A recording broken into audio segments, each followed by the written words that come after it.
Welcome to Breaking the Silence. I'm your host, Steve Neill. Today we're having a special panel, and this came about because, of something that happened to one of our guests, Bob Salas, with regards to a very recent film released about disclosure. One of the things that I have noticed, and Whitley and all of us has noticed, that all during the procedure of disclosure that the close encounter witness has been pushed back in Seoul, in the disclosure movies, in the hearings. Basically, they've been pushed back, pushed to the back, and not allowed to be heard. Um, and our story needs to be heard very much. It's a huge part of this um, disclosure. And really, we're the ones that can bring the most disclosure to the public because we've had face-to-face dealings with the occupants that control the UAPs, or the UFOs, as I like to call them. I just heard Whitley. There he is. So, welcome, Whitley. Um, the thing that I get from all of this is that they're pushing the close encounter witness back. One, they think that we're crazy, delusional. They have all these excuses why we shouldn't be heard, and yet they don't have one bit of evidence to support that. In fact, quite to the contrary, a lot of UFO close encounters witnesses do have a fair amount of evidence to support that they are within mental wellness and of sound mind. The evidence to support it goes very, very far. They have none to support their claims that we have temporal lobe problems and we're delusional or it's sleep paralysis. None. They weren't there. So that's a pretty good claim for them to make, and yet not have any evidence to back it up. And this has been said a lot on my channel. I know it's been said on Whitley's channel. Um, so we came here today to talk about this problem and talk about disclosure and why it's so important for the close encounter witness, as Whitley has so well coined it, to be heard. Who would like to start first? Well, Whitley? yeah, I'd love to start first. I just want Okay. to express that this particular film, which we're talking about, I don't know why we don't just say it. It's called uh, uh, the Age of Disclosure, um, and from the beginning, even within the first minute, we get one of the representatives, Andre Carson, saying UAP are a national security threat and they need to be treated that way. And this theme is repeated over and over and over again by most of the speakers. And of course, the alternate view, which I wanted to express, and I did express when I was interviewed for this film. But when the final product came out, I only got about 35 seconds. And I was interviewed over 2 days, a total of 3 hours. I have evidence to support that. Uh, and I only got 35 seconds. And what I said and would like to repeat here is the alternative view that our incidents, and there have been many, multiple incidents involving UFO sightings and incursions at nuclear weapons sites, um, did not result in any sort of threat to our equipment. In other words, nothing was damaged. Uh, our equipment was brought back up on alert status. By equipment, I mean our missiles were brought up on alert status within 24 hours. Uh, and so, my conclusion after studying this over years and decades is that these were intended to be a message to us, to humanity, about the extreme, ridiculous folly of having nuclear weapons in the first place, that they cannot be used in a war, as President Truman said right after World War II. They can never be used again in a war without risking our this annihilation of all humanity and every other living thing on Earth, uh, which should be obvious. Uh, Yeah. and then I wanted to go into the concept of nuclear deterrence, which is failing concept. Um, that was initiated in the 50s, uh, and it was about maintaining a preponderance of nuclear weapons so that it would prevent any other country from using them against us. That's fine as it goes, but if nuclear deterrence fails, in other words, some country will dare to use them against us. There's no fallback position. We'll go ahead first into nuclear war, which we almost did in 1962, the Cuban Missile Crisis. And there have been other incidents where UFOs requested by commanders in the field, such as the Korean War, the Vietnam War. In both wars, uh, our commanders, general officers, asked the government to consider using nuclear weapons against our enemies. Um, and now, of course, we're involved in uh, especially the Ukraine-Russia war, which is very concerning in that Russia has threatened the use of nuclear weapons. Of course, Ukraine has none, but Russia has developed, as we have, so-called tactical nuclear weapons, uh, supposedly smaller in yield, but the yield of those tactical nuclear weapons is equivalent to what we used in Hiroshima and Nagasaki, about 15 to 20 kilotons equivalent TNT. Um, and that, and now we've got Russia bombing Kiev on a regular basis using long-range missiles. Ukraine will be obtaining or has long-range missiles that can reach well into Russia, including Moscow. Uh, if they retaliate, of course, we're risking what Russia might do next or what NATO might do in support of Ukraine.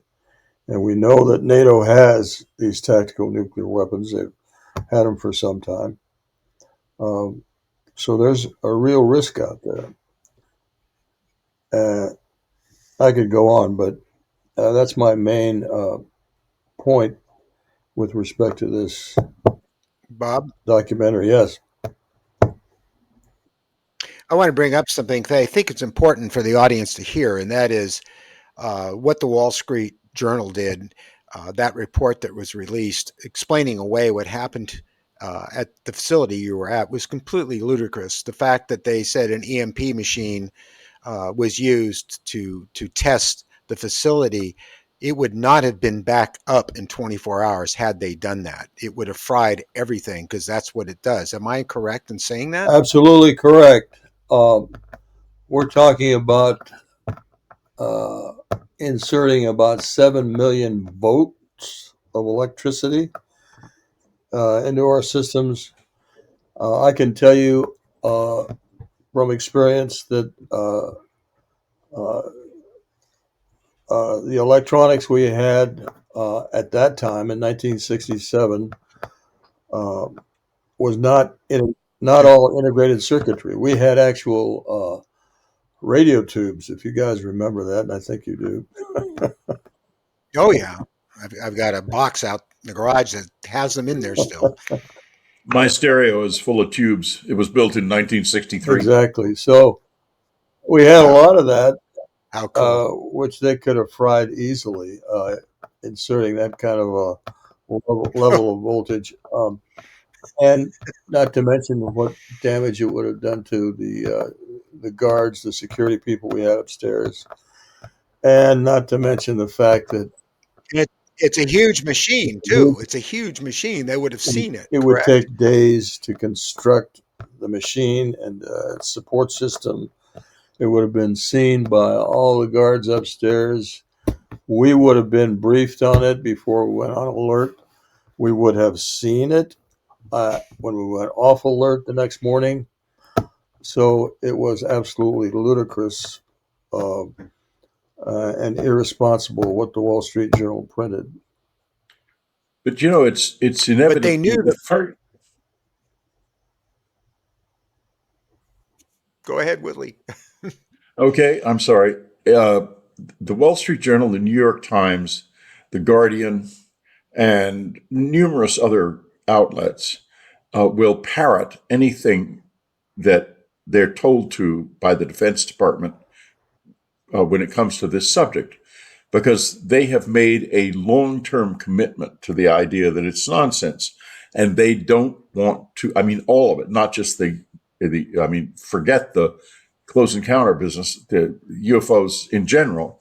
And they don't want to be shown to be wrong. The New York Times is beginning to take a kind of funny sort of middle ground because they will let Leslie Kean and Ralph Blumenthal in with the story about the Tic Tac story, but then they also have Julian Barnes parroting whatever the Pentagon wants him to say, and the same is true of the Wall Street Journal. When I read that, I thought, yeah, this was written by the Air Force. It's so stupid, it must have been. Yeah, So, so okay, but but they I'm think the sorry to public, interrupt you, Bob. the public doesn't know. No, what I want to say is everybody is right about all this. What we all are talking about so far is the decades-long control in the media and in so many other areas that the controllers, those who have been covering this up, have had. So it's the Wall Street Journal in the media, it's in other institutions. You know, it's been a cover-up that has been really effective in twisting the public's imagination and what they know, and in a direction that is totally on their side. And the point I want to make and thank you for inviting me here, Steve. The point I want to make is Sure, Costa. the People's Disclosure Movement. We experiencers, close encounters, as Whitley was saying, close encounter experiencers, we're bypassing and have been bypassing all of that out of necessity. It's not like in 2010 when I founded the People's Disclosure Movement in concert with the Star People. We talk. This is what they wanted, at least in my role to do. And they have many other people that they're working with, obviously. But uh, they understand and have understood for the longest time that the controllers are going to keep controlling. They don't have much of an incentive really to change. So what you do is an end around people's disclosure. When people have given all their power to these controllers and the government as their only source of information, well, of course, through fear and intimidation, which works with human beings, the controllers have locked us in because we have given our power to them and bowed to their words and their actions. The Star People, in recognizing this in 2010, when we started the People's Disclosure Movement, was that end around where we experiencers have and continue to, by the thousands, have our own direct channel. This is like the Martin Luther of, if you look into the religion thing, you don't need an intermediary to tell you what you know because you have had an experience. You've had many of them. You know people, friends, family, colleagues who have related their experiences. And I'm telling you, since 2010, I've been doing this international networking as part of this movement, met thousands of people. And they always talk about how, in whispered tones, sometimes at parties, or sometimes openly, if they're not afraid, about their experience or someone they knew or something that happened to them in childhood when their whole family experienced a flyover of a craft or something. The list and the stories just go on and on. And I quickly realized, after the Star People said to start creating contact teams all over the planet to make direct contact, bypassing the government, I quickly realized that so many people had a story. I didn't have to go very far before that elephant, that extraterrestrial in the middle of the room, was revealed to be far more prevalent than any of us were told. And in that sense, we were taking our power back. And that's completely what we're doing right now. And why I'm here to talk about it is, we have to keep this up. Our movement has been growing organically. And this is what the Star People said would happen as we made our close encounters contacts with them. They promised that they would show up in more cities. Back in 2010, when they approached me about this, as long as human beings wanted their presence, they would show up in more cities where more humans would see them and desire more of their presence, which would give them, our human, permission to show up in even more cities where more humans would see them. They called this as a virtuous circle. And they said that in 2010, in some year moving forward from there, so many people would have been aware of their presence and aware of them in a positive kind of way, that a tipping point would be reached where a cover up by any institution, the New York Times, the Wall Street Journal, the Pentagon, or in other countries, their versions of the same, the cover up would be laughable, would be over. With that tipping point moving forward, when the cover up is over, because we've had our experiences and we know what we know, no one's going to gaslight us anymore because we've taken our power back. We're the power now. In that sense, the future belongs to us, because it's like, pay no attention to that man behind the curtain. He's a phony. He's been trying to tell you this story when you've had your own experience and that of your friends and what is now a worldwide community of experiencers, that the future is more guaranteed because it's in our power now. We're going to keep making, contact. And it's like whack-a-mole. In the 60s and 70s, when they took out our leaders, our Martin Luther Kings and the others who were leading social political movements that were trying to show the people with power, they would take out the leaders, and sometimes slowed down and destroyed movements. What we have now in the People's Disclosure Movement is the center of the movement is everywhere. It's networks within networks within networks. It's like the internet. They can destroy a node here and there, and it reroutes itself. There's too many nodes. There's too many whack-a-moles coming up, that this secret is no longer a secret evermore. And that's basically the message I want to give here, is some sense of hope to people who are listening here, that the power is back in our hands, if we want to take it and we want to work with it. But Kosta,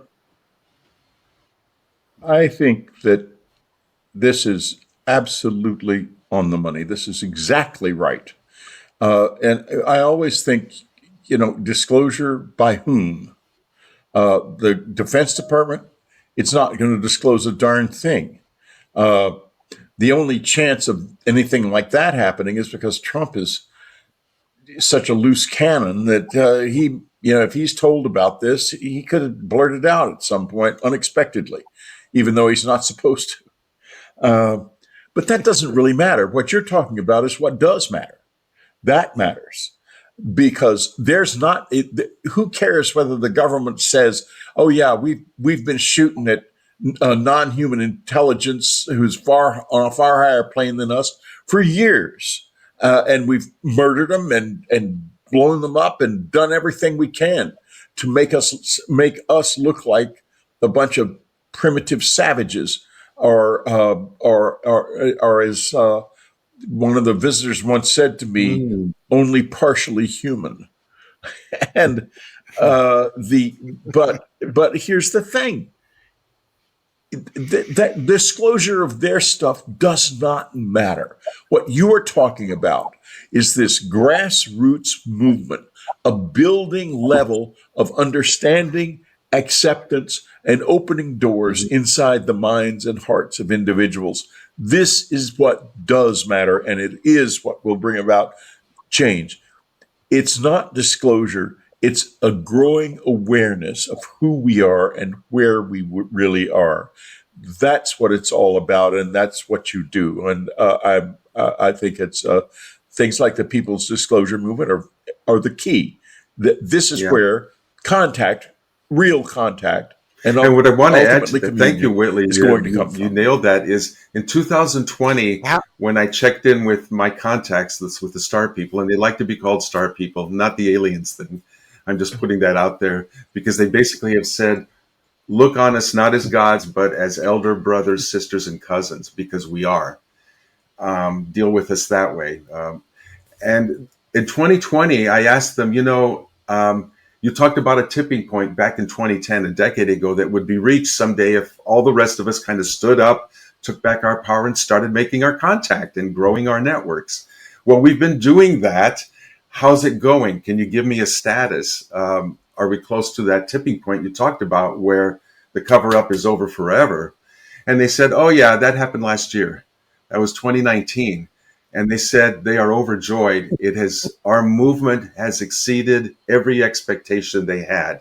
And those are their words. They gave me an image of a snowball rolling downhill that cannot be stopped now. And I want to put that hope out there to everybody that we have the power now, and don't let anybody ever tell us that we don't anymore, because we're in charge. There's too many of us. Too many of us have seen. And on top of that, we've got many different star civilizations working with us, rooting for us as humanity, because as they basically have said, the ones that we're in contact with, I can't speak for any other groups, but there's many, many groups that are positively, purely uh, in favor of humanity making a breakthrough instead of having a breakdown on this planet. And they basically have said, keep your eyes and heart on us.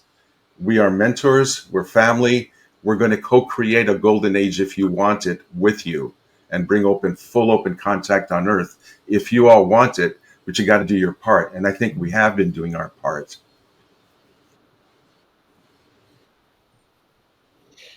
yeah. Well, the You know, difference. you guys, how well do you remember the movie Yeah, Close Encounters? very well. I'm sure you've all seen it a number of times. Okay. There's a scene in it.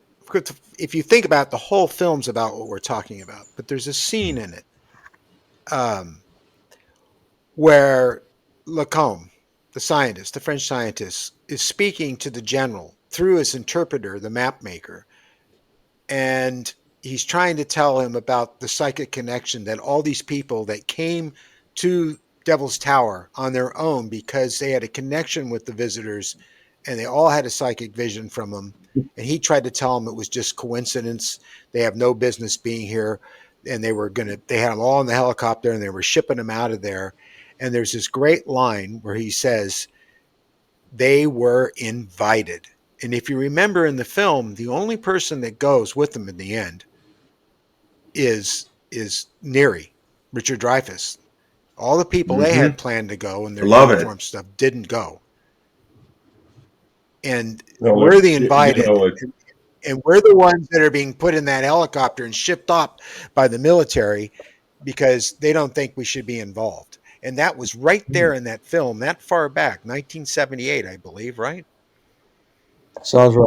Yeah. yeah, I'd like to get back to uh, the issue Bob brought Sure, up absolutely. about age of disclosure, because it paints the picture of this being a national security issue and a defense issue when it's not. I don't think. I think what has happened is we started shooting at him, and there's a whole lot of my life and awareness of this that it's not that I can't talk about it. I could talk about it because I'm never signed a security clearance or a NDA or anything. So But let me just put it this way. I'm quite sure that what happened in the beginning was that they penetrated airspace over the Atlantic, the visitors did, in which we were engaged in combat air patrols, meaning that we would become aggressors if someone entered that airspace and ignored warnings to leave that airspace. Those warnings were delivered by radio. And who knows whether or not who was in the ships even knew what radio was. They may not have. You don't know what they use and don't use. If they're telepathic, if they started out that way and nature made them that way, they probably never even occurred to them to get involved with radio.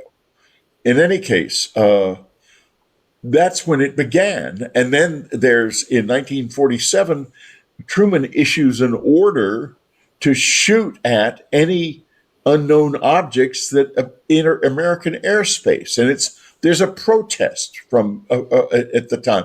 But this is not about an aggressors. This is about us. We're the aggressors.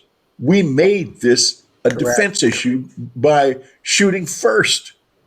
I mean, I'm not a student of strategy or diplomacy, really, but I do know this.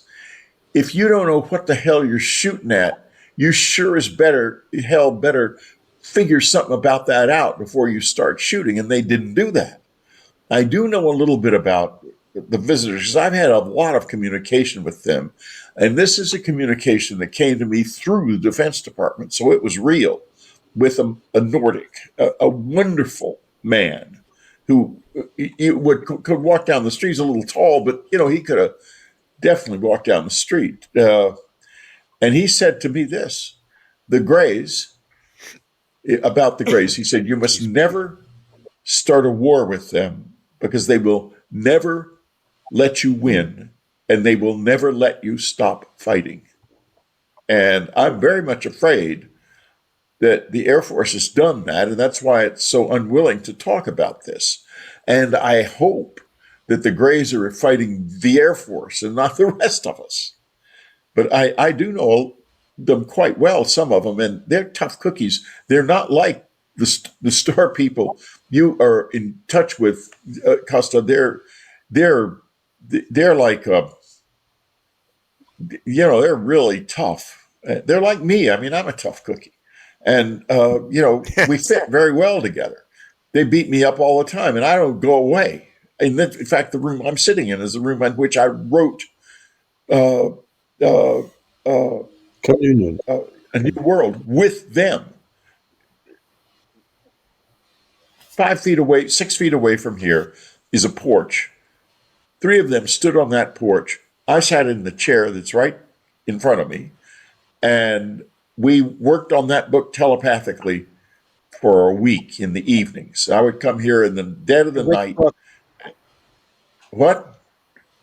Fourth month, Which book? A New World. A New World. Okay, I didn't hear that. Yeah. Okay, yeah, you will. So I don't want to hog the conversation, but I just think there's a lot of important stuff going on here. Costa's made a great point, and Bob, I mean, I want you to talk a little bit more about just what they edited out Mhm. of what you had to say because it was important stuff, and they don't want to hear it. Very important. Well, as I said, I was interviewed for 3 hours, and I'm sure I brought up a couple of things. One is that um, uh, these incidents that happened, I've got 13 of them identified in one of my books, but there have been many others. Incidents where UFOs came over and either shut down the missiles or shown a beam of light in storage areas, uh, or simply interfered with communications in some way, um, or simply messages to us about the folly and fallacy of having nuclear weapons in the first place. Uh, and I think they're trying to encourage us to abolish them now. Uh, under new, let's see, it was called Start New START Treaty between Russia and the Obama administration.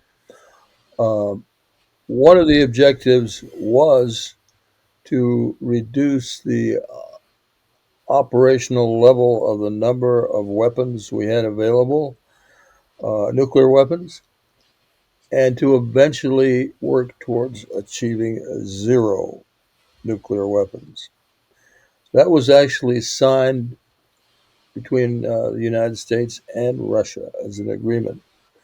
So we cannot discount the idea that this is a possibility, a real possibility that we can abolish nuclear weapons. The U.S. and Russia did 18 separate, we'll call them inspections, uh, of each country as to whether or not they were following the requirements of that treaty. So we are able to cooperate. Uh, One of the things that worries me now, besides the Ukraine war, is the recent agreement between Saudi Arabia and the Trump administration to assist the Saudis in developing nuclear power, nuclear energy, um, which, as you know, involves the use of mostly plutonium, using plutonium rods uh, to produce power, produce energy.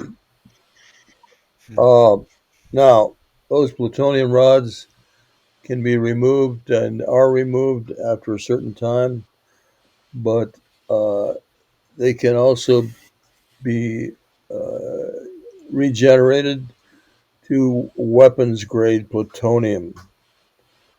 Now, this sort of thing happened with India. A few years back, we assisted India, we, the U.S., assisted India in developing their nuclear power facilities. And they were able to fairly quickly, after receiving that assistance technologically, they were able to develop nuclear weapons, and they are now a nuclear weapons nation, one of nine. So I think we can probably see in the future that Saudi Arabia may have the same kind of ambition.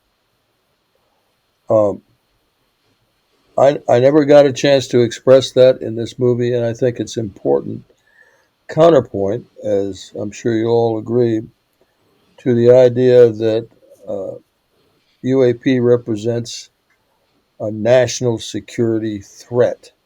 And those words were used over and over in this movie, to the extent that I think at least that part of it is a disinformation campaign by the Department of Defense or Department of War um, uh, in the film. And Do you think they were involved? well, if you look at the speakers, and I looked at their backgrounds, Hmm. just about all of them have um, connections with intelligence community agencies. Um, so, It's true. so it seems to me that there's a real likelihood that somehow DoD got uh, their message across through those speakers. Well, I've known a lot of those guys for a long time. What's that? I didn't hear that. Okay, so my good wife did a little research and found out that Lou Elizondo and Jay Stratton. Lou Elizondo was working with Jay Stratton in ATIP, were executive producers of that film. Now, I thought Lou had problems with money. I don't think they financed it. well, Uh, okay, go ahead. it well, yeah, I know Lou, and I know Jim Semivan for 10 or 15 years, and Hal I've known for 30 years, and I don't know Lou well enough to call him a friend, but he's certainly we're certainly friendly, and Hal is a dear friend, and Jim and I are friends too. We're very comfortable together. Jim's a close encounter witness, just like us, me and Steve. And Hal's had this in his life as well. He's had some rough times, and so has Jim. And so I don't just dismiss them, but I think that the mischaracterization that is so profound is that it is the word threat. It's a national security issue for sure, but there's no certain evidence that there is a threat being generated by anyone but us, and that is simply lost in the shuffle here. Whether or not the DoD had some hidden hand in this, it's easily possible. I've known these guys a long time, but that doesn't necessarily mean I know their secrets. Uh, so that's perfectly possible. Uh, we're in America. We're always into we have to like everybody. Well, I like them, but that doesn't necessarily mean I would be surprised if it turned out that they had hidden motives at all. The The issue of Well, what this is a huge issue, though. What is it? What are we going to experience catastrophic ontological shock if this emerges? And the answer is if it emerges suddenly, yes. But I think yes. what is going on, what Costa was describing, was someone who is sensitive to that whole issue. And I know the Greys are sensitive to it because, you're around them for a few seconds in just a short time, and they're real hard to take. They don't necessarily have bad motives, but it's far worse than being face to face with a snake. Believe me. And yet, and they know that. I mean, they know they're not pretty by our standards, and it's like childhood's end, where they were good, but they were so horrible, and they looked like demons, and they had to hide. And that's why the primary reason the Greys hide is Uh, that they're just god well, awful I will to have in say, your living room. Believe I me. hear what you're saying. We've had encounters with them, and my wife specifically, in our bedroom, literally. They showed up, and Clifford Stone, before he passed, helped us identify which type of Greys because he had had uh, up close and personal experience with various types in his retrieval life back then. Uh, they radiated love that just caused my wife to be in a pleasant, quiet shock. Four of them in our bedroom, materializing and communicating with her telepathically. And she describes the waves of love just transfixed her. And as she would say, who could be afraid of that much love? And the encounter ended as positively as it started, with between her and them, and that's our personal experience with that. But I recognize that there are many civilizations here. There may be variants of those civilizations through whatever genetic, whatever has happened to them historically, so that one size does not fit all. One civilization is not the same as another. Um, uh, One motive is not the same as others.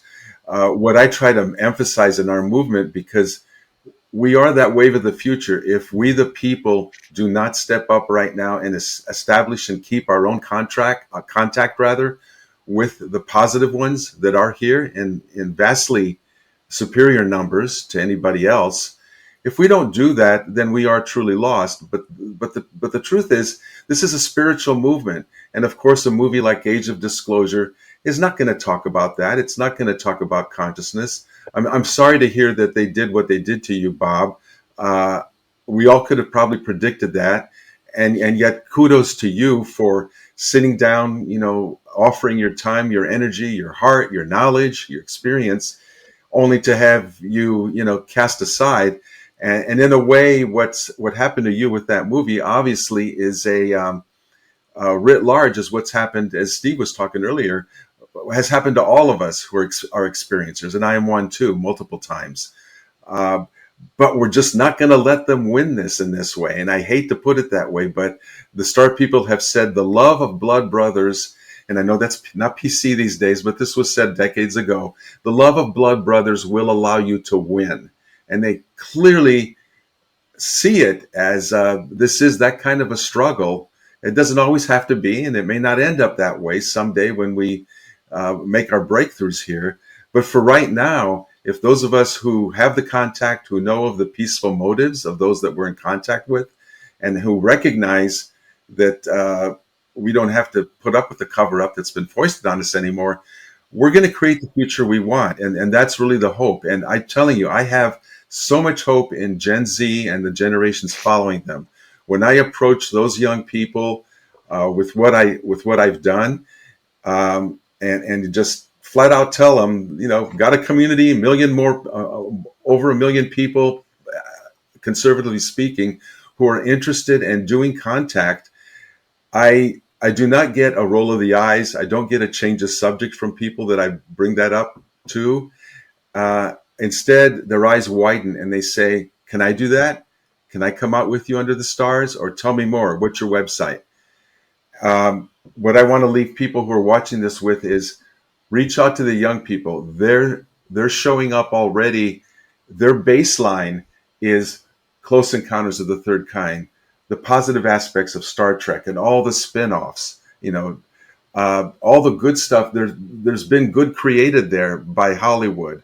And we need to seize on that and understand that these generations behind ours, again, that's their baseline, and they're ready and willing to make contact. And that's who I'm reaching out to as I move forward in my media approach to that generation. I'm not going to be here forever. None of us is. They've got to carry on what we're leaving them with. And if we don't leave them with the idea and the inspiration that heart and love versus fear is what will allow them to win, then we haven't done our job. And I just want to put that out there for them, that they have even greater power than we do. We have been fortunate enough to be groundbreakers of this, right? When I grew up in the 60s, you could not bring up this topic. And as Whitley knows, all of you know, the brave souls who wrote about this were suffered as a result, and some still do. Um, but the topic has expanded. And again, these generations are open-minded now, and we don't have to fight the battles of the 60s and 70s anymore to make this more mainstream, this idea of contact, this idea that we're not alone, that we're becoming cosmic humanity.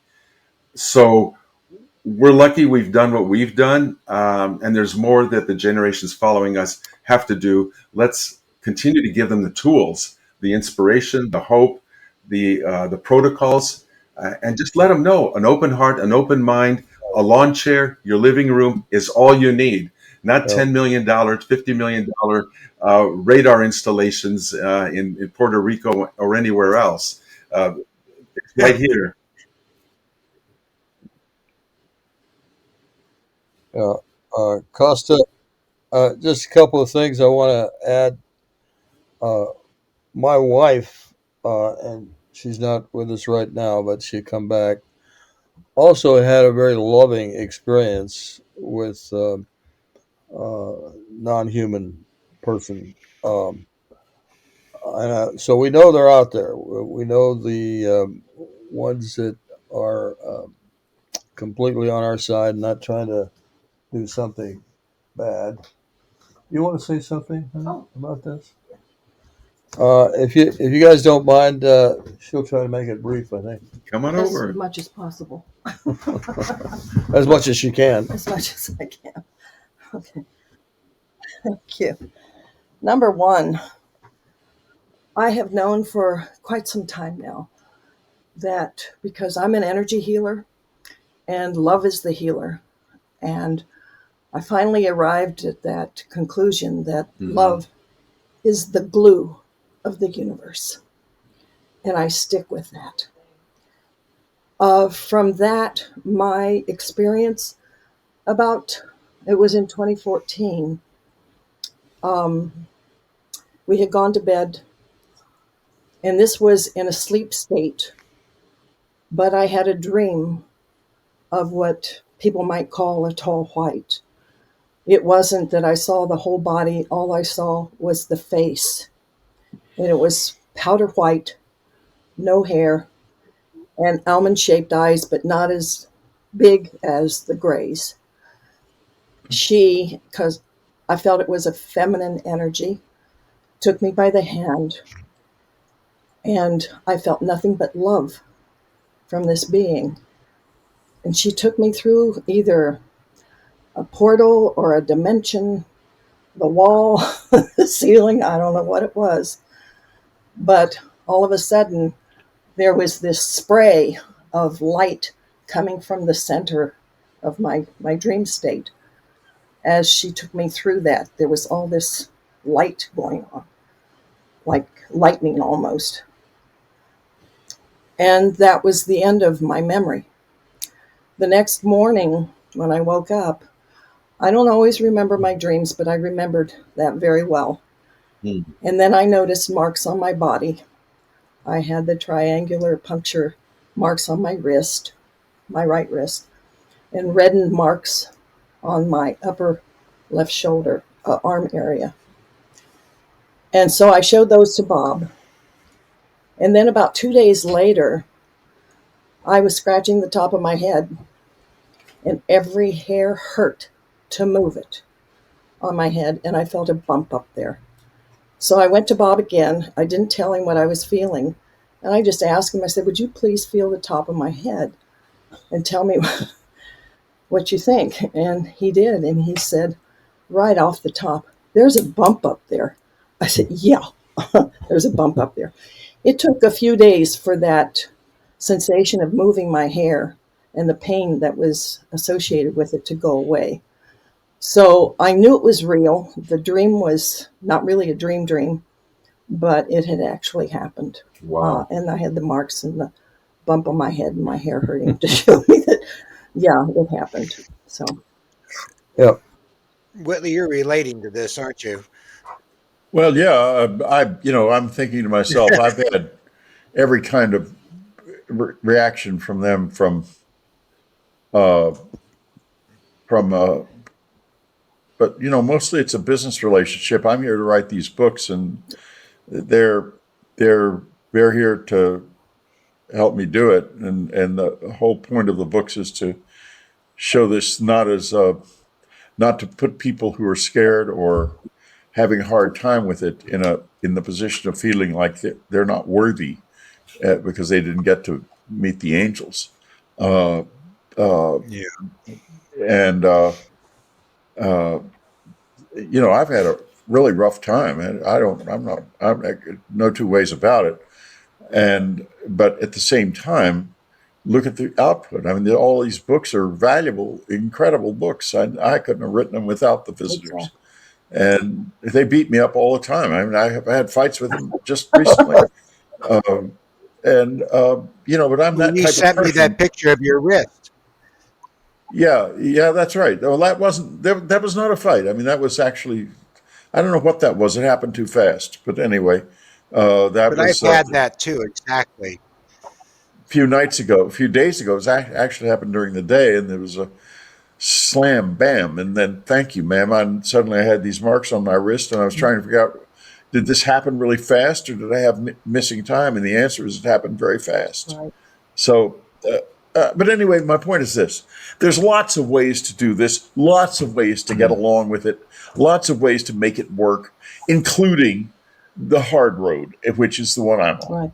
I just wanted to share one more thing, then I'll back out of this. About 2 years after that, in 2016, we also had gone to bed. That seems to happen at night a lot when it happens. And Bob was already asleep, and I was trying to go to sleep. And then all of a sudden I heard this loud noise like a horn blowing at a basketball halftime, and I popped my eyes open, and I happened to be facing the side of the bed that we have French doors in our bedroom. And so I was facing that direction. And I popped my eyes open, and in front of me, in a completely dark room, there's this lighted symbol. Kind of a hologram. It was a hologram, and it lasted for a matter of seconds, enough for me to remember what it was and try to replicate it. And so it went out. I didn't have a chance to wake Bob up and say, hey, look at that. But the next morning I told him about it, and he said, well, can you draw it for me? And I said, yes. And first of all, he said, what do you think it is or was? The message. And I said, it's familiar looking, but I don't know. So I drew it out for him. We still have that drawing. I used a magic marker to do it. And he came home from work that day, and he said, well, did you figure out what that message was or what it stood for? And I said, no, it's still familiar looking, but I don't know. And he looked at me and he said, it's the Wi-Fi symbol. I said, Yeah. oh my God. Yeah. I said, to me, that means we're in communication. And I know that, and I have felt that, and I feel directed by them. I do a lot of research into natural healing, and I feel these taps on my shoulder and go look this up and go look that up, and they help me a lot. I'm going to be 82 years old. I have 2 diseases, a heart disease and an autoimmune disease, and for 4 years now, I have been off meds thanks to them. And I truly appreciate all the work that they've been doing. Thank you.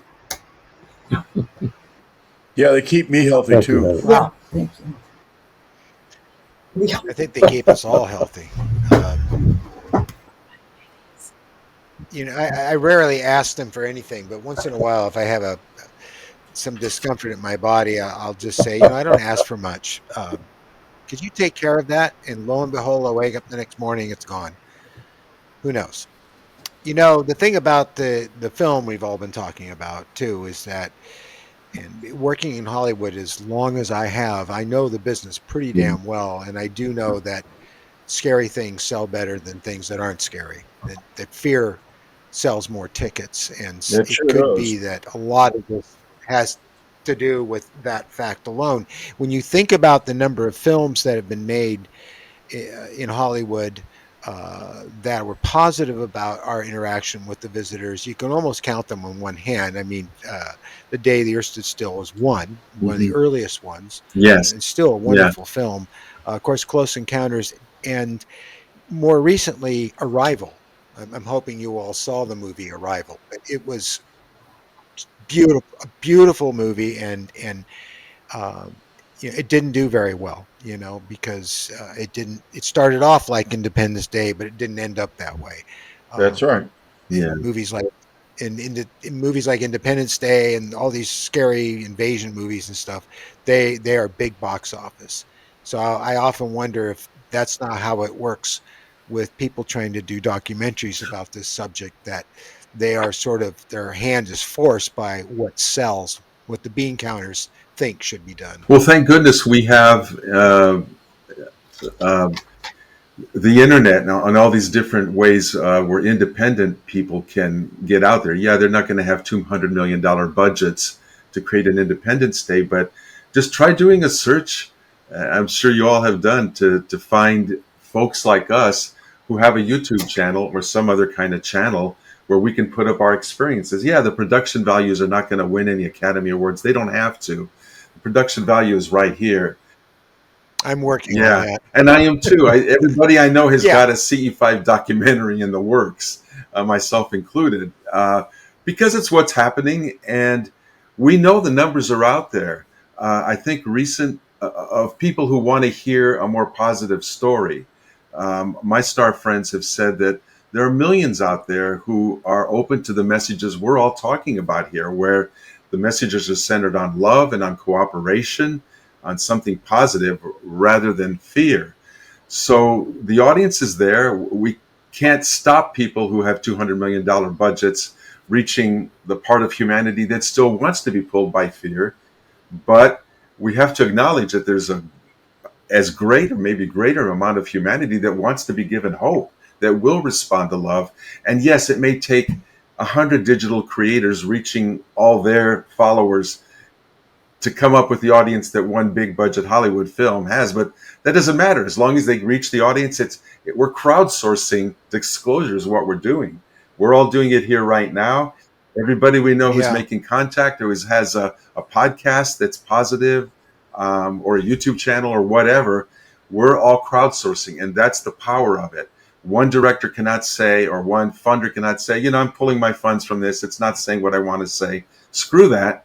We're the creators now, and with the price of our laptops and some lighting and a platform, we're out there telling our stories by the gazillions, and that's having an effect in the group field around here, where the mass consciousness is being elevated by what we're doing, not just in the information we're putting out there, which is feeding their mind and with facts and stuff about the good purpose of the visitors, but also at the heart level. As we're operating from there, we're affecting that field too. So again, this is where I see the hope. I'm not naive about we're up against, because the last 80 years have proven that. But yet we have those tools now, which is the media, as fractured as it is, and the low barrier to entry of these mechanisms like laptops to tell our stories. That's what we got going for us, and our numbers by the millions. And I'm here to try to keep encouraging Yeah. those people to not give up. Keep growing your networks. Tell your stories. Well, This little that channel reminds me alone of has the had over. Oh, I'm sorry, Whitley. well, that's good. That reminds me of the message of the Crabwood Formation, 2002 crop formation in England, Yeah, which had a Yes. image of a gray and an ASCII code. And in the Yep. ASCII code, it said, "Beware the bearers uh, of uh, of false gifts and their broken promises. There is good out there, uh, much pain, but still time." That was quite a while ago now. I wonder how much time there is left. But the point is this: there is good out there, just not here. Not much of it, anyway. There, I mean, I don't see them walking the streets. Uh, the good guys. I don't. What I see is the Air Force fighting like hell against basically doing a Don Quixote. Only those aren't windmills they're tilting at. There's real life in there, and feelings and experience of being, and a will to live in yeah, those windmills. Well, Well, this channel alone in the last year and a half or so has had over 1.5 million wow, views, and I know Whitley's has had certainly wow, more than that, and that's reaching a lot of people. And I've noticed from the comments that there have been people that have been on the fence, but through patience and being genuine, and not being exploitive, and being Hollywood, people are starting to come around to saying, and then they loosen up and then they tell you yeah, about what they saw. But they've been holding out. They've been holding out, trying to stay earth based and not give in to what they experienced. And usually under peer pressure, what we're doing collectively, writing books, having channels like this, is breaking that barrier down bit by bit by bit by bit. And I think that's why we all work at this really hard every day. I know I do. I'm every day, even on Thanksgiving, I was working on a show I was cutting with Yossi Ronan, who's an amazing guy from Israel that wrote a book about his encounters. And the great thing about it is he saw them as little green men, but he goes on to explain that he felt that they let him see him as little green men is because something he'd feel comfortable with, because he was very terrified, uh, until he started to realize that they were not a threat. So that was something I was working on yesterday and just finished. And again, it's a mhm, very positive message. that he has to say about the interaction with the visitors.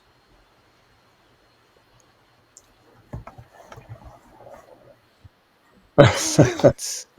Wow. Well, No, I think this show that we're doing right now, Steve, is important that we have a little pushback on that film. Certainly, there were some Yes. there were some good aspects of the film, and in that a lot of known people, I guess, are now accepting the reality of this phenomenon and presenting that. But there was also a lot of fear mongering. I know Nolan, for example, talked about the health effects of individuals that have been exposed to UAP, and some of those injuries were very serious.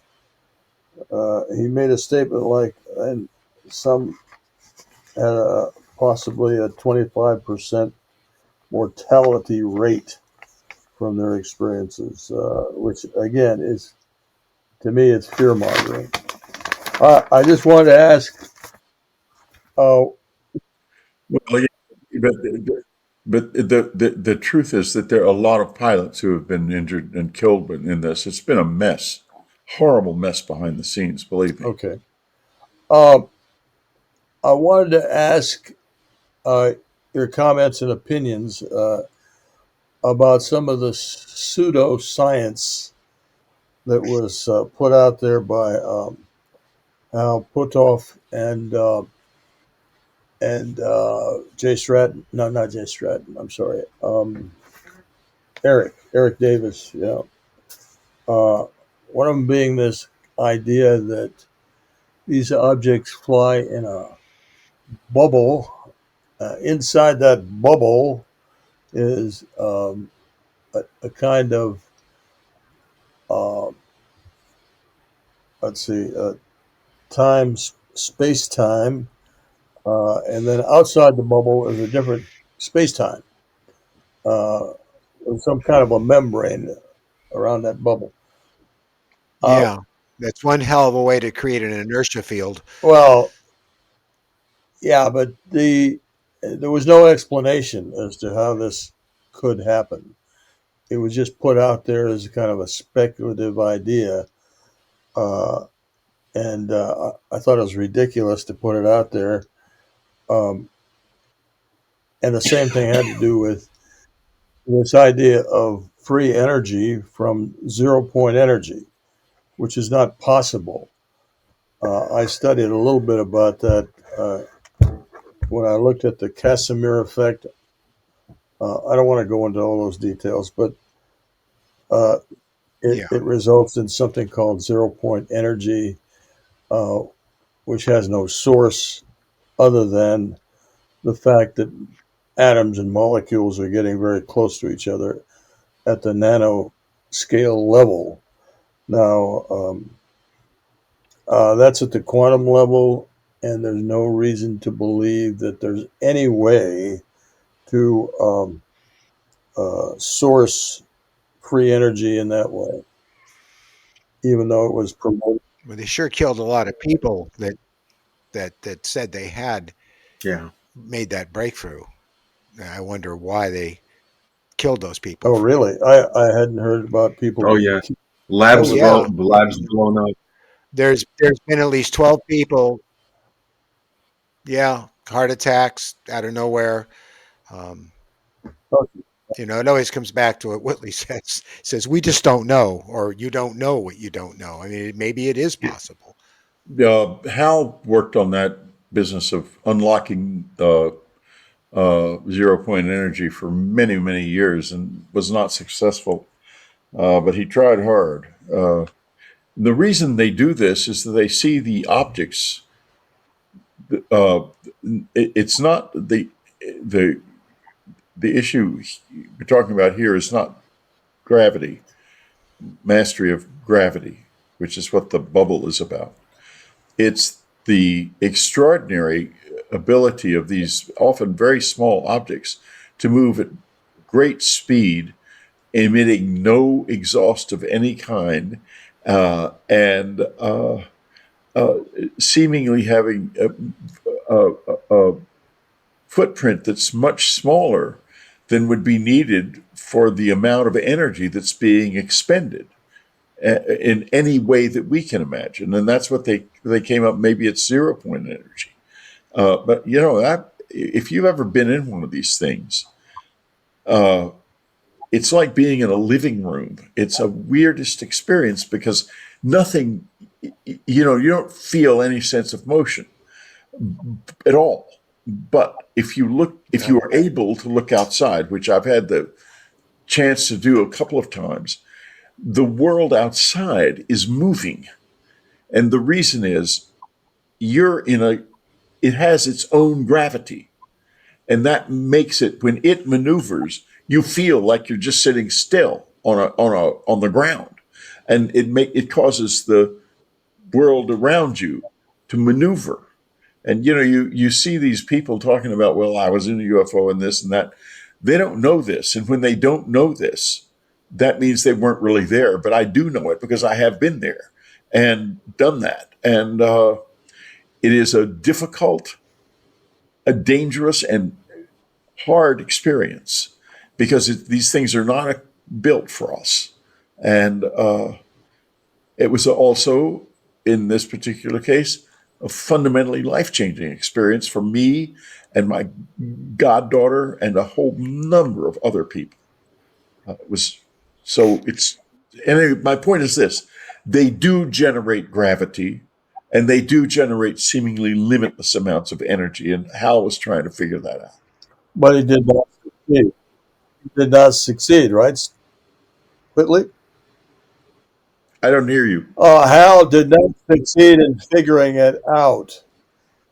No, he did not. I don't know about the gravity thing. I think they've made some progress there, but not the energy source. And that would tell me that you might be right. There is no 0 point energy. Well, there's no 0 point energy that you can tap into and derive, as was sort of implied in the film, that this free energy or 0 point energy would be a wonderful thing for mankind to have.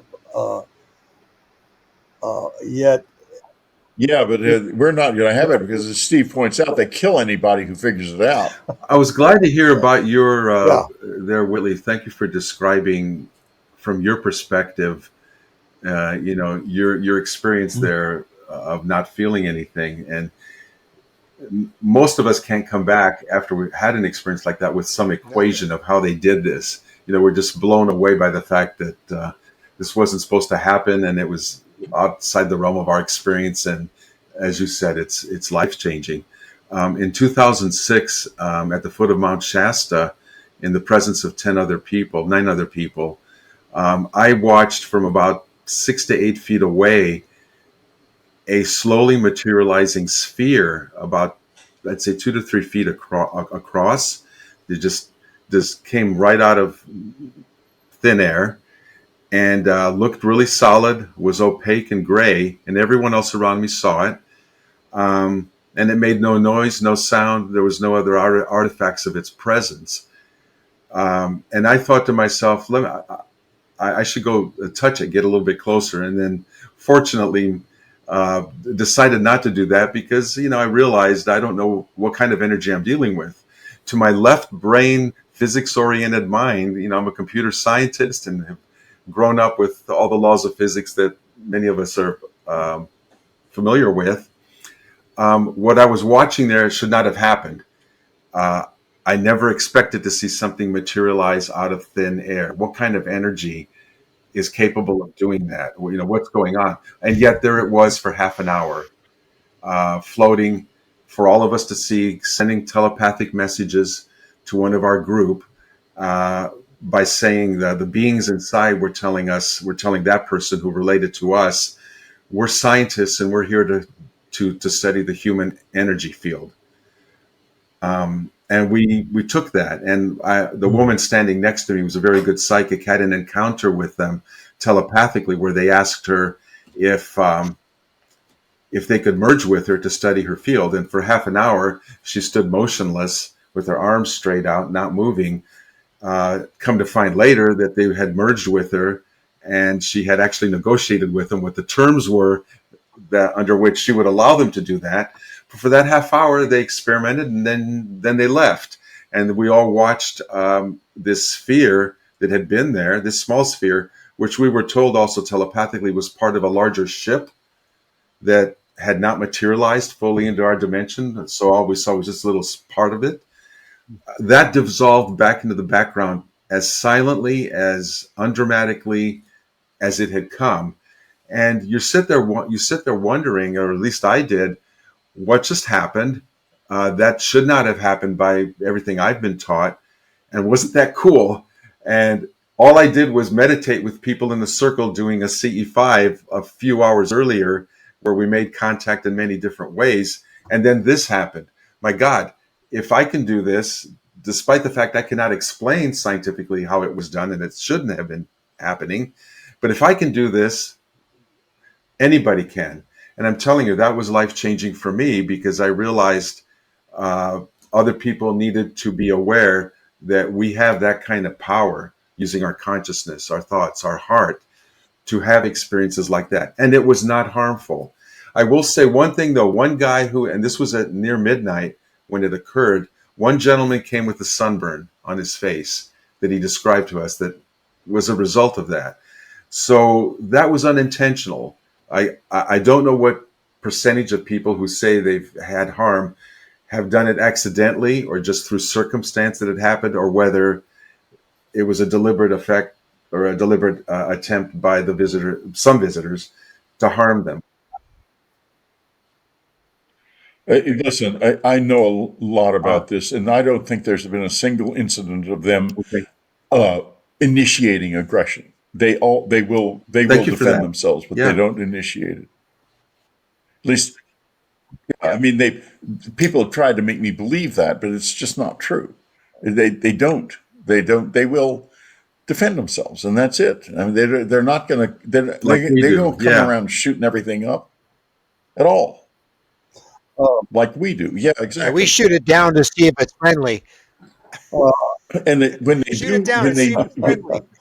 uh, when they do react, they often end up. These poor guys end up with parts of their brain, the demyelinized. The myelin sheath is stripped off of the nerves, and the nerves are killed, and that's led to death or maiming. It's like exactly the same thing that happens with Havana syndrome, which I'm guessing is somehow connected to all of this, but I don't know how. can I just say, Costa, I've got a friend. Bob, go ahead. Yeah, I got a friend who has done a CE5 and talks about meeting face to face with an entity and merging with that entity, or the entity merged with him. So I just wanted to support what you Yeah, just it's said. interesting. Kudos to this woman who was standing next to me in that encounter. She told me afterwards what was going on with her during that half hour, where she just didn't seem to be. She was immobilized, standing there.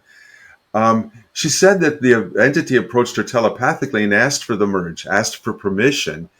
And to her credit, unlike maybe what would happen to me and other people I know, instead of saying, "What, you want to merge with me? I don't know who you are. My hair is on fire. I'm going to run to my car, go back to my hotel room, and pretend all of this didn't happen." She did not do that. She basically said, "I have three conditions. One, you allow me to remain cognizant of my surroundings," and the entity agreed to that. And two, you leave when I tell you to leave, and the entity agreed to that. And her third demand was, there's no messing with my reproductive system. No anal probing, no other probing, whatever. You don't do that. And the entity agreed to that.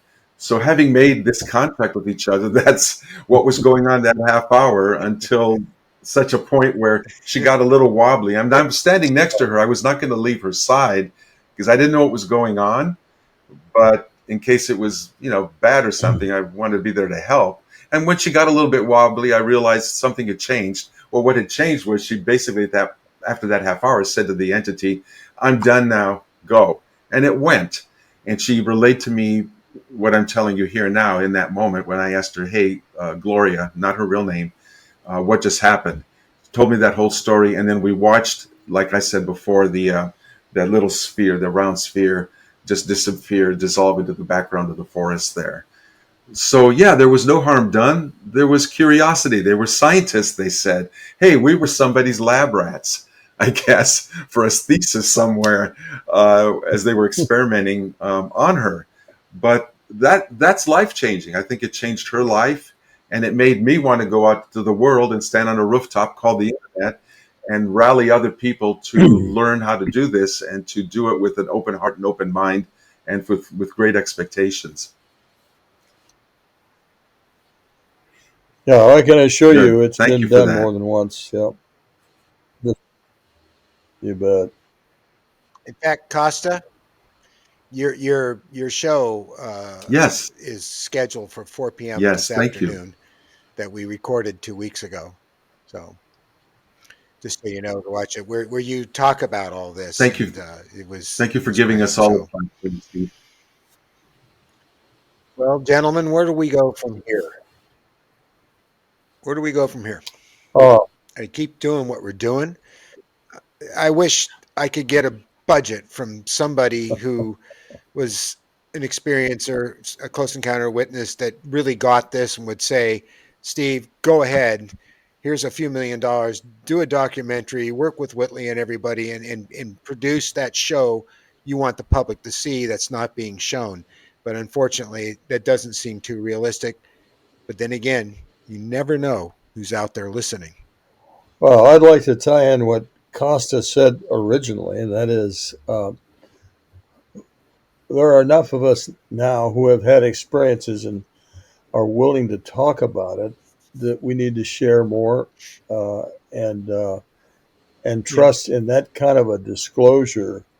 Uh, so that's one place we go to from here.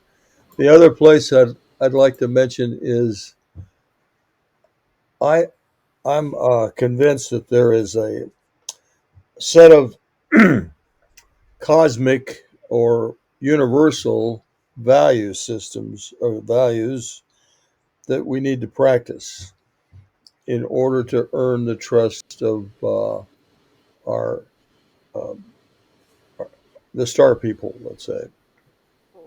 Uh, Things like universal love, which my wife brought up, and and and other values. And I think if we individually focus on living those value systems on a day to day basis, uh, we can get to the point where more and more of us humans are displaying, let's say, enlightenment, a form of enlightenment such that we will be more prepared to Yeah. meet with our space brothers and sisters in the Yeah. future. And how do we get past that shock, and Whitley was talking about it.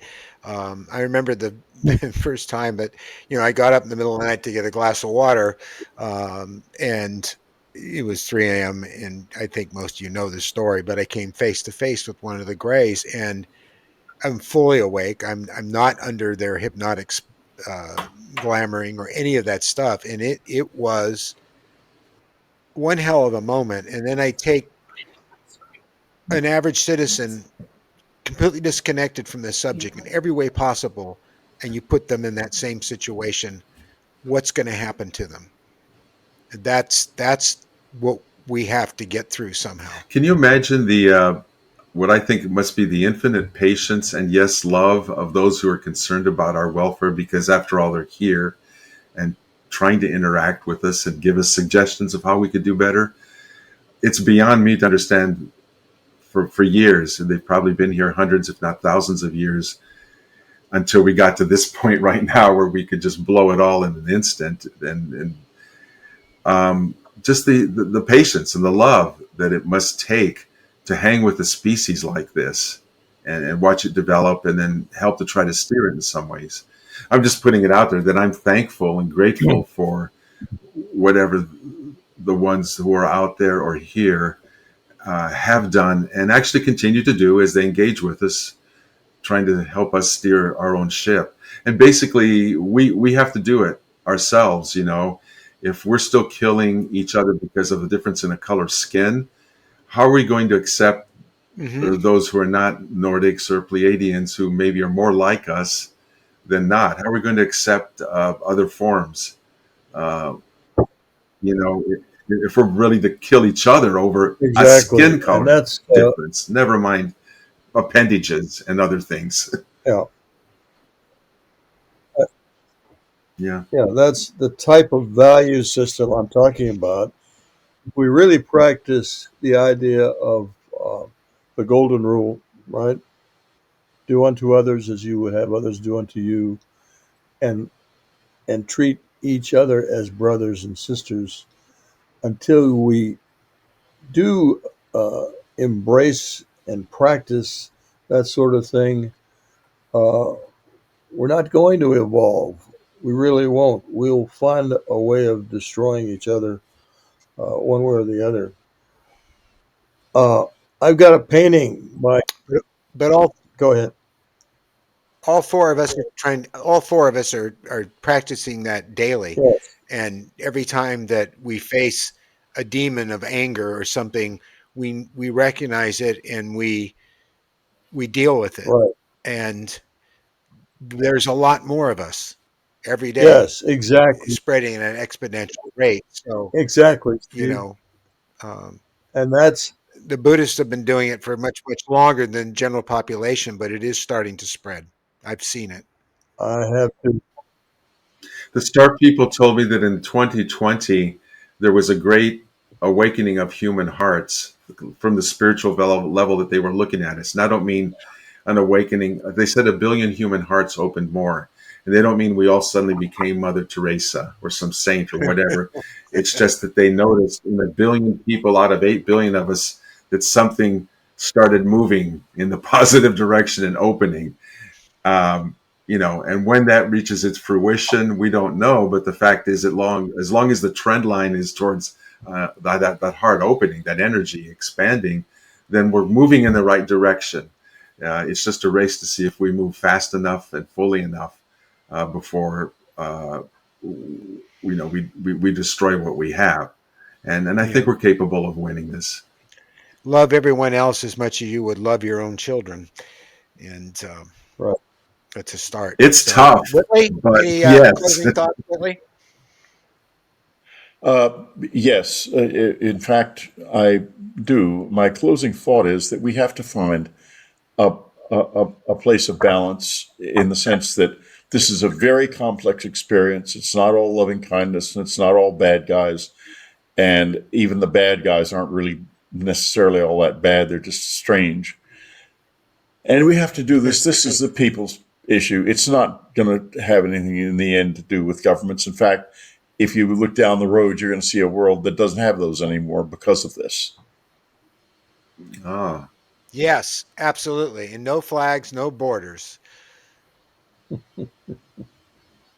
Bob? I think this has been great. Uh, Sharing of expectations, hopes, and dreams, and thinking of real ways that we can all make a difference. I think we should do much more of this communication. Agreed. Agreed. And this is totally genuine and unscripted. This is just us Yeah, it's sharing obviously with all of you. unscripted. Yeah. And you're proof of that, Whitley. Costa. Yeah, Costa. I'm so grateful that a platform like this is available and that you gentlemen have all shown up, because the toughest thing is to think that you're alone when you think you have a great vision or wanting something great to happen on a big scale. And that's what I have found is that in community, whether it's four of us here sharing some thoughts and empowering each other and educating each other, this writ large is what we really need to do in our community. And with the People's Disclosure Movement, that's what I've emphasized. It's like talk to each other, find the neighbor down the street or in the next town who has the same interest, because we are all everywhere. And it's just a matter of speaking up and Yeah. letting each other know that we're around. And it's not just, I'm telling you, it's not just you or me and 10 of our friends who are into this. Maybe that was true 40, 50 years ago when some of us first encountered some of this, but I don't think it's true anymore. The audience is in its millions, tens of millions, maybe Yeah, hundreds of millions that are that's true. open-minded. And our challenge is to keep doing what we're doing here, keep talking, keep moving forward, finding each other, connecting. We have the greatest tool, short of telepathy, which we'll get there someday, called the internet in its highest form that can be used and has been used. I know I've done that in the last 15 years since the People's Disclosure Movement started. And you all are doing the same thing with your channels and your followers. Keep it up. And I just want to say thank you all for doing your part and continuing to do your part, because it matters and it's making a difference. Yeah. Well, another thing I'd like to mention is I'm certainly think that Sure. each one of us is in communication with non-human intelligences. Um, that's why I didn't ask Costa how he got his uh, discussions going with the star people. Uh, I know he's in communication, as each of us, Steve, myself, and Whitley, are in direct communications, even though we may not uh, hear words. Uh, we have we have felt, I'm sure, all of us, that we are receiving messages constantly and are being directed for what we should be doing or are doing. So I just want to recognize that. Thank you. This is my main contact.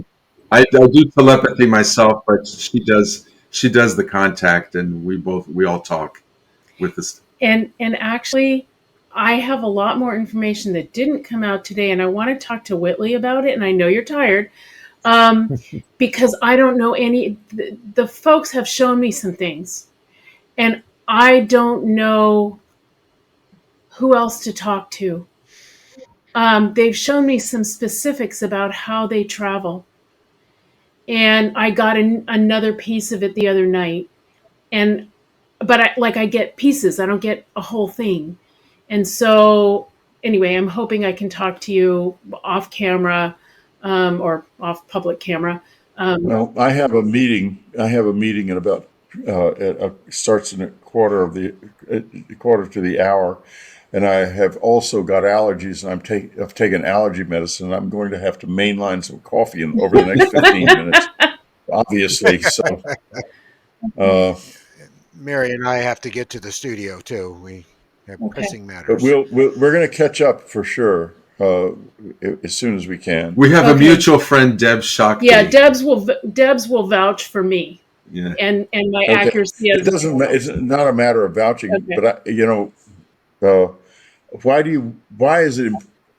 I wonder what is important about how they travel.